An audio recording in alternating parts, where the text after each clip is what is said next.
오늘 하나님의 말씀은 디모데전서 3장 8절로 15절 말씀, 제목은 집사 직분과 영광이다 라는 말씀 가지고 함께 은혜를 나누시겠습니다. 어느 교회 목사님이 집사 직분의 자격을 심사하는데 참 어려움이 많았습니다. 그 목사님이 어떤 고민 가운데 직분자를 세우는가 궁금하던 차에 그 교회 목사님이 집사 직분에 대해서 4가지를 표현했는데 공감이 강으로 이제 전합니다. 첫 번째 집사는 무슨 집사가 있는 거 아니? 삐집사가 있대요. 집사 안 시키면은 삐지기 때문에 임명한 집사. 또 희집사가 있는데 집사 안 시키면은 시험 들기 때문에 임명한 집사. 또 마집사가 있는데 마지 못해서 임명한 집사. 또 어집사가 있는데 집사 안 시키면은 교회 안 나오니까 어쩔 수 없이 임명한 집사. 이 목회자의 고민이라는 거예요. 어느 마을 뒷산에 아주 오래된 절이 하나 있었는데 어느 열심히 있는 목사님이 그 마을에 들어가서 교회를 세웠습니다. 그리고 열심히 전도했더니 많은 사람들이 교회를 나왔습니다. 교회에서 가장 많이 쓰는 말이 뭔가 하니 할렐루야 아멘이에요. 우리 잘 알죠? 할렐루야 아멘.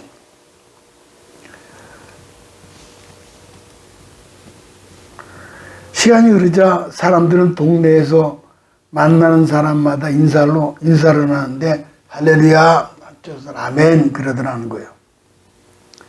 이게 나중에는 절에 있는 스님까지도 할렐루야 아멘을 알게 된 거예요. 주지 스님은 이대로 있어서는 안 되겠다 싶어가지고 스님들 다 모았습니다.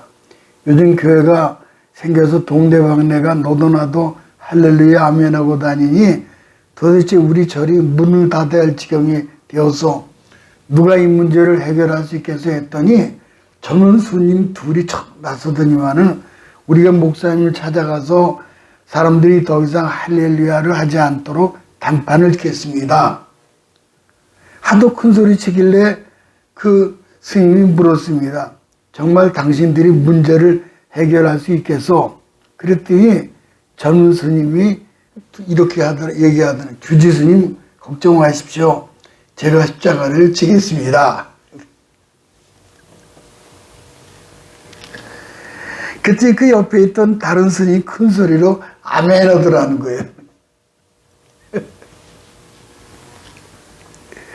사람들은 듣는 대로 말하게 되어 있죠. 배운 대로 살게 되는 거예요. 오늘 잘 배우시기 바랍니다. 스님일지라도 할렐루야 많이 하면 할렐루야 하고 아멘 많이 들으면 아멘 하게 되어 있는 거예요. 들은 대로 말하고 배운 대로 살게 되는 거죠. 집사, 디컨이라는 말은 헬라어로 디아코노스에서 왔는데 일꾼, 종 그런 뜻입니다. 집사의 기원은 사도행전 6장에 공회를 일삼은 사람으로서 7사람을 선택하는 것이 최초의 집사가 되죠. 7집사. 그들은 재무와 구제 업무를 맡아 사도들을 도왔습니다. 이들은 윤리도덕적으로 높은 자격이 필요했고 안수도 받은 일꾼입니다. 이들이 직무를 잘 처리함으로 교회의 친교정신은 회복되었고 복음 전파는 계속되고 교회는 축복을 받아 크게 성장을 합니다. 그러므로 집사는 교회 성직제도의 하나로서 목사 다음에 성직이 되는 거예요. 이런 원리는 오늘도 변함이 없어요. 디모데전서 3장에서 앞에서는 감독 목사, 장로, 권사 자격이 주어졌고 오늘은 집사의 직분과 영광이라는 제목으로 은혜를 받도록 하겠습니다. 오늘 주신 성경 말씀을 잘 듣고 그대로 아멘 할렐루야 실천하게 되면은 그 영혼이 잘 되고 범사가 잘 되고 육체가 강건함 있게 되는 거죠. 아무쪼록 하나님 영광과 상급을 크게 누리게 되기를 축원합니다. 첫째는 정중하고 단정해야 된다. 정중하고 단정해야 된다. 8절 가볼까요? 이와 같이 집사들도 정중, 단정하고. 정중은 단정, 근엄, 신중으로 한결같이 아주 무게가 있어요. 아무개는 참 근엄한 사람이야. 아주 신중한 사람이야. 바울이 정중함을 먼저 언급한 이유는 집사는 섬기는 직책으로 이웃을 배려하는 마음이 아주 필요하기 때문이죠. 정중으로 번역된 헬라어 셈노스는 존경할 만한 그런 뜻이에요. 위험 있는, 공경할 만한. 같은 단어를 때에 따라서 정숙으로 번역하기도 합니다. 예수께서 고라사 군대 귀신 들린 사람을 처음 만났을 때 옷을 벗고 소리 지르고 그렇게 광기를 부렸죠. 그러나 예수님이 귀신들을 돼지떼에 몰아내자 모두 나갔을 때 옷을 입고 단정하게 정숙한 사람이 되었다. 성경에 그렇게 나와 있죠.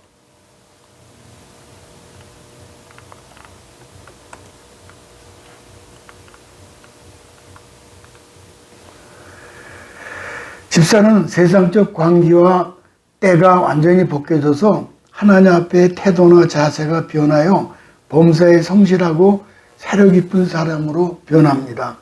집사는 함부로 다른 사람들을 판단해서도 안 되고 상대를 존중하며 말씀 안에서 바르게 자랄 수 있도록 해야 합니다. 섣부른 정죄나 판단은 자칫 사람들을 실족하게 합니다. 그러므로 매사에 신중해야 하고 언제나 남을 배려하는 마음을 가져야 하는 것이 집사의 기본적 자세입니다. 우리가 어렸을 때 학교 가면은 가장 눈에 띄는 자리가 용무단정이라는 액자를 걸어 놓습니다. 용무단정이요. 그 밑에는 거울이 있는데 나도 모르게 옷매무새를 고치고 머리카락을 추스르고 얼굴을 한번 미소로 씩 띄워보기도 하죠. 우리도 어려서 그렇게 했죠. 누구나 이런 아름다운 추억을 갖고 있습니다. 사람의 얼굴은 세 가지로 나타납니다.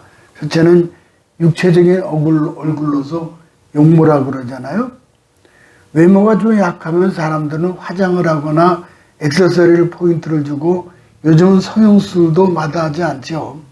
어떤 분들은 거울 앞에 서면은 나르시즘에 빠져서 자기 얼굴을 자꾸 보는데 소위 얼짱으로 공주병에 걸리기가 쉽죠. 용모단정으로 아름다운 모습을 비춰지는 좋은 일이지만은 지나치게 인위적으로 꾸미는 것은 바람직한 것이 아닙니다. 또 정신적인 얼굴로 표정이라고 하죠. 표정을 좀 볼까요? 사람의 얼굴은 마음 상태에 따라 표정이 다른데 행복한 감정을 갖게 되면은 제일 먼저 입이 벌어지고 이가 보입니다. 입 가장자리가 뒤로 당겨지고 땀도 올라가죠. 어느 회사가 직원들에게 보너스를 준다고 하니까는 회사원들은 모두 입에 귀에 걸렸다 그러잖아요. 한바구 웃음을 지었다는 겁니다. 그래서 현대에 와서는 용모보다는 표정 관리를 더 중요하게 인식하므로 이제 회사 입사 시험에도 이거를 하고 있다는 거예요. 입사 시험에 이거 쓰고 있다는 거예요. 이제 표정이죠. 표정 관리 잘해라 보통 그러잖아요. 그 다음에는 세 번째는 영적 얼굴로 평안이라는 거예요. 영적 얼굴로 평안이 있다. 사람은 육신적 용모와 정신적 표정 외에 다른 얼굴이 있는데 그런 영적 상태를 나타내주는 것이 얼굴이죠. 예수 그리스도는 얼굴이 변형되어 해처럼 빛났다 그랬죠. 예수님은 얼굴이 변형돼서 그 옷까지 빨래하는 자가 그렇게 희게할 수 없을 정도로 희게 되었다. 모세 역시 하나님과 대화를 나누려 얼굴에 광채가 났고 스데반 집사님은 얼굴이 천사 같다고 그랬어요. 그 영혼의 사랑, 사람의 생각과 말로 형언할 수 없는 평안과 기쁨이 내재함으로 그 상태가 얼굴의 밖으로 배어나왔다는 것이죠. 잠언 20장 27절에 보니까 이런 말씀이 있어요. 사람의 영혼은 여호와의 등불이라. 사람의 영혼은 여호와의 등불이라. 그러니까 영혼의 등불이라는 건 뭐죠? 영혼의 등불은 신의 존재를 깨닫게 하죠. 전기 스탠드는 고급스러운 천으로 쌓여있죠. 우리 전기 스탠드를 볼까 이렇게. 또는 전구가 켜지면은 빛이 천을 투과해 나오는데 그 재질에 따라 은은한 빛은 주위의 어둠을 분위기스럽게 밝혀줍니다. 내 영혼에 불이 들어오잖아요. 내 영혼에 사람의 영혼은 여호와의 등불이에요. 바깥으로 배어나오죠. 성령 충만해가지고요. 그래서는 용모, 표정, 평안, 우리 안에 영혼의 불이 들어와 있기 때문에. 두 번째는 언어와 주초 문제, 물질 문제죠. 언어와 주초, 술, 담배죠. 물질 문제인데, 그 8절 중반절에 보니까는 일구이혼을 하지 않고 술에 임박이지 아니하고 더러운 일을 탐하지 아니하고 그랬어요. 그러니까 세 가지죠. 한 입으로 두말하지 않기. 한 입으로 두말하지 않기. 일구이혼하지 말라는 거죠. 말을 통해서 생각을 전달하고 다른 이들의 슬픔을 위로하기도 하지만 말로 씻을 수 없는 상처를 주기도 합니다.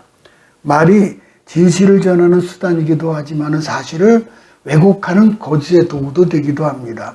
그래서 혀는 야고보 3장 8절에 쉬지 아니하는 독이요 악이요 독이요 죽이는 독이 가득한 것이다. 야고보가 볼 때 한 입으로 하나님 아버지를 찬송하면서 또 하나님 형상대로 지음받은 사람을 저주하기 때문이에요. 예수 그리스도의 보혈로 인하여 구원받은 그리스도인들은 항상 언제나 축복의 말을 해야 합니다. 섬기는 자가 상황에 따라 말이 달라지고 사람 앞에서 하는 말과 뒤에서 하는 말에 따르면 그건 곤란하고 안 되죠. 자꾸 거짓말하여 말에 신뢰가 없다면 그 집사 자격이 없어요. 집사는 언어 사용에 신중하여 새로 듣지 못한 말로 공동체를 어렵게 하는 일이 없어야 합니다. 하나님께 영광이 되고 이웃에게 덕이 되고 기쁨을 주는 말을 해야 합니다. 낙심한 자에게 소망을 주고 어둠 가운데 있는 사람들에게 영혼에게 복음의 진리를 전해줘야 합니다. 이사야 선자가 부름받았을 때에 이사야 6장에 보게 되면은 거룩한 제단의 숯불이 그의 입술에 닿았어요. 화로다 나여 망하게 되었도다. 나는 입술이 부정한 사람 중에 한 사람이다. 그때 천사가 숯불을 갖다가 입에 대니까는 바싹 지어지죠. 이사야는 입술이 더러운 사람에서 진리의 말씀을 전하는 사람으로 변화되었죠. 하지만 작지만 혀는 작지만 영향이 큽니다. 혀는 필요하지만 위험하죠. 혀는 길들이기 어렵습니다. 이 사실을 항상 기억하면서 절제된 언어 생활을 하려고 애를 써야 할 것입니다. 그러려면은 성령의 기름 부음이 있어야죠. 하나님을 자랑하는 말, 감사하는 말을 통하여 하나님께 영광 돌리고 칭찬과 격려를 통해 사람을 행복하게 하되 인생을 황폐케 하는 말, 비방, 멸시, 조롱, 더러운 말을 모두 피해야 합니다. 그 다음에는 음주와 흡연하지 않기죠. 즉 술과 담배죠. 이걸 하지 않는다는 거죠. 정신적, 육체적 건강에 유해하다는 점에서 금지해야 합니다. 음주와 흡연의 육체적 건강에 끼치는 해악에 대해서는 이미 의학적으로 밝혀졌습니다. 건강에 끼치는 영향도는 심각한 것이 분명합니다. 술은 판단력을 흐리게 하고 뇌세포를 파괴할 뿐만 아니라 의식장애를 일으키고 뇌의 의식장애 또 뇌의 신경세포막을 파괴하고 정보의 창날을 초래하게 합니다. 세계보건기구에 보면은 몰핀, 코카인, 환각제, 각성제들과 함께 술의 의존성을 약물로 치부하고 있습니다. 술은 뇌를 축소시켜 결국 건강에 치명적인 영향을 끼치는데 술에 중독이 되면 거의 간암으로 갑니다. 그 다음에는 술과 함께 담배를 오래 피게 되면 폐암으로 가요. 무서운 얘기예요. 흡연 피해는 연간 23,000명, 흡연과 관련해서 사망하는 것으로 알려져 있는데 이 숫자는 교통사고의 2배나 된다는 거예요. 결국 음주나 흡연은 건강에 치명적입니다. 우리 몸은 하나님께 주신 성전으로 음주와 흡연의 행위는 기독교인으로서 신앙적 행동이라고 볼 수가 없습니다. 세상에 악의 70~80%가 주초와 연관이 있습니다. 온갖 음란, 퇴폐, 도박, 향락이 모두 술과 담배에 연관이 있어요. 하나님보다 술을 의지하고 즐거움, 위로를 얻으려고 하죠. 평안과 위로와 소망과 기쁨 주신 분은 성부, 성자, 성령님밖에 없습니다. 세 번째는 더러운 일을 탐하지 않기죠. 더러운 일은 하나님이 기뻐하지 않은 방법으로 얻으려는 모든 물질적인 유익을 말합니다. 오직 성실하고 진실하게 열심히 일하는 해서 하나님 방법대로 일해서 물질을 취득을 해야 합니다. 더러운 일은 도적질, 공금요용, 사기, 거짓말, 도박, 부당한 거래, 퇴폐, 향락 사업들의 모든 방법으로 물질을 취득한 것을 말하죠. 부당하게 벌어서 낸 11조 1,000만 원보다 정직하게 벌어서 낸 11조 1만 원을 더 기뻐하시는 거죠.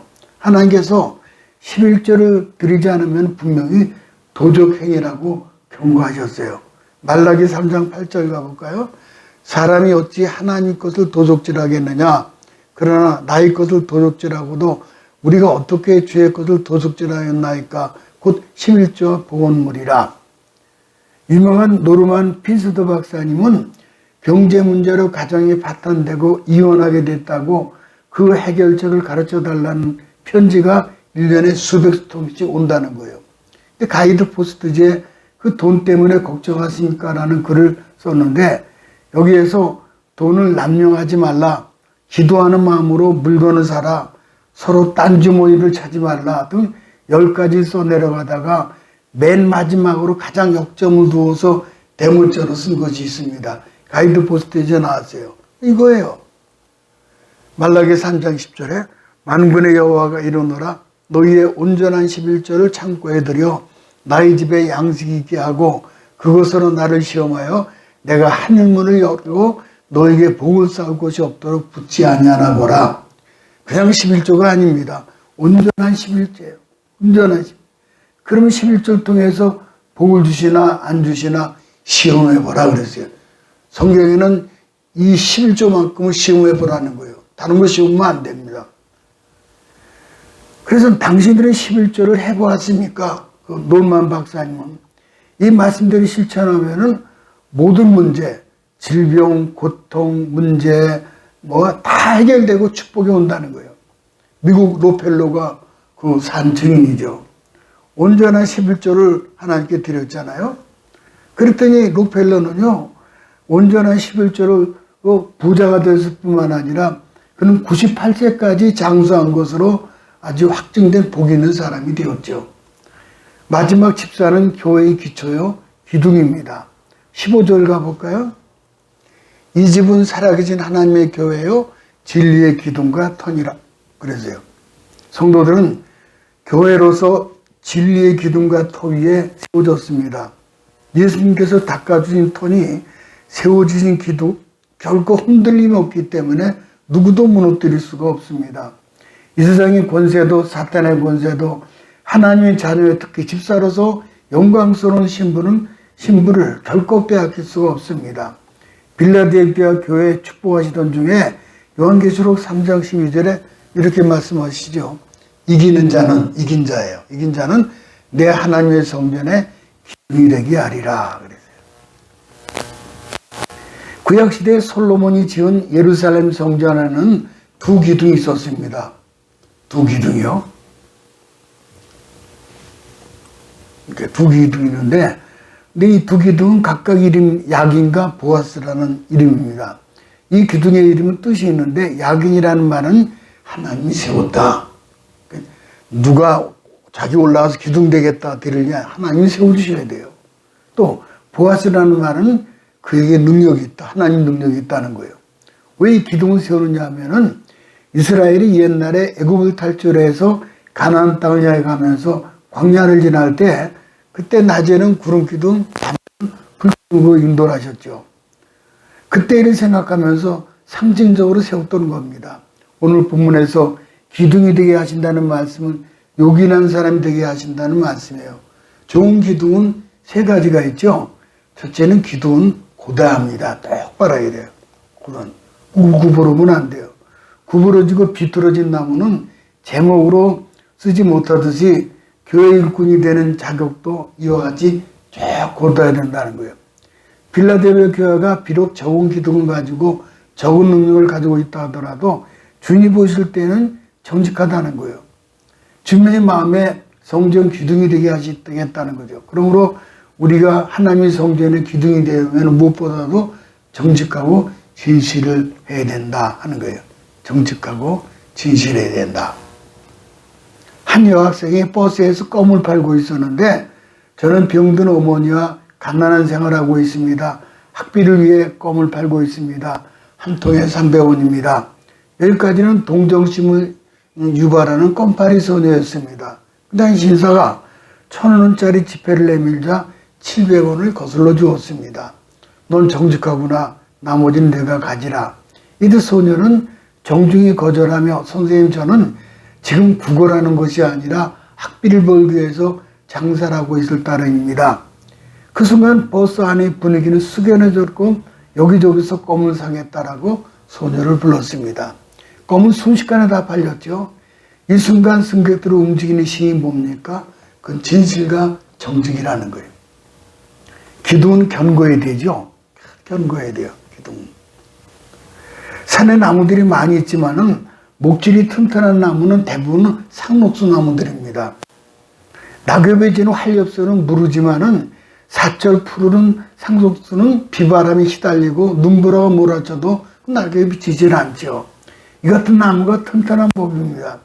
이렇게 연단된 나무가 견고한 것처럼 말씀으로 연단된 신자가 견고한 거죠. 삶에 어떤 어려움이 몰아쳐와도 오직 말씀으로 이김으로 견고한 기둥이 되는 것입니다. 이사야 26장 3절에 보면은 주께서 심지가 견고한 자를 평강으로 평강하도록 지키시느니 이는 그가 줄 휴례함이다 그랬어요. 평강하고 평강하도록 지켜주겠다. 기둥이 될 사람은 심지가 견고해야 합니다. 어떤 고통이나 환난이 와도 잘 참아 견디죠. 그런 자의 상급은 평강에서 평강의 영광의 축복이 따르게 되어 있습니다. 마지막 세 번째, 기둥은 움직이지 않죠. 기둥은 언제나 정위치에 있죠. 기둥이 이리저리 옮기면은 벽도 석가래도 내려앉아 건물이 무너집니다. 어떤 경우라도 기둥은 건물을 지탱해 주고 있어야 합니다. 그러기 위해서는 항상 정위치에 서 있어야 합니다. 마찬가지로 우리가 진정한 신앙을 갖고 하나님의 성전의 기둥이 되었다면 어떤 움직임이라도 그것은 불행한 일입니다. 우리가 잘 아는 상품백화점이 왜 무너졌습니까? 우리가 잘 알잖아요. 상품백화점 무너진 것은 매장을 넓히기 위해서 기둥을 없애버렸다는 거예요. 그래서 결국은 큰 사고를 당하게 된 거죠. 그러니까 이 기둥을 치워버리고 매장 넓히다 보니까는 사람도 죽고 건물도 무너지고 다 그래야 되는 거예요. 또 최근에 아파트에 철근이 빠진 순살 아파트니 그러잖아요. 이거 보세요. 이 철근을 빼먹었어요. 이렇게 철근. 큰 지진이 나면은 모두 붕괴되고 말 것입니다. 예수님의 형제 야고보는 예수님의 친형제 야고보는 예루살렘 교회의 감독으로 기둥으로 끝까지 자리를 지키다가 순결했죠. 모쪼록 집사의 직분에 큰 영광이 있기를 주님의 이름으로 축복합니다.